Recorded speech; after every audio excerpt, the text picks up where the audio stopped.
Sur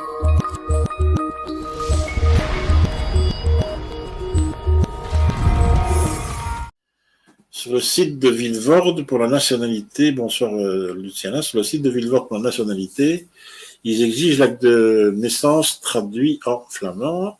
Est-ce que c'est le cas partout en Flandre, car mon dossier a été accepté sans traduction? Alors oui, effectivement, donc lorsqu'on introduit un dossier de nationalité, parmi toutes les pièces qu'il faut joindre, il y a effectivement un acte de naissance. L'acte de naissance doit être non seulement traduit dans la langue de la région en question, il doit aussi être, s'il vient de l'étranger, il doit être légalisé ou apostillé.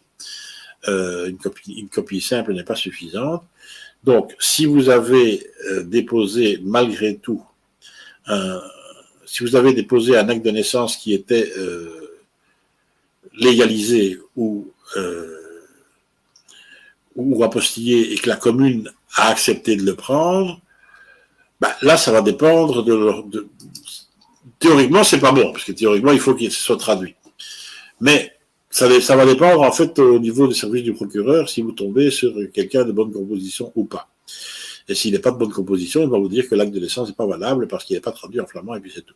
Surtout que ce genre de dossier pas traduit, ça pourrait éventuellement, si vous avez un acte de naissance, par exemple, en arabe, sans traduction, ou je sais pas, en espagnol sans traduction, ça pourrait éventuellement passer en Wallonie ou à Bruxelles, mais en Flandre, étant donné la manière dont ils sont,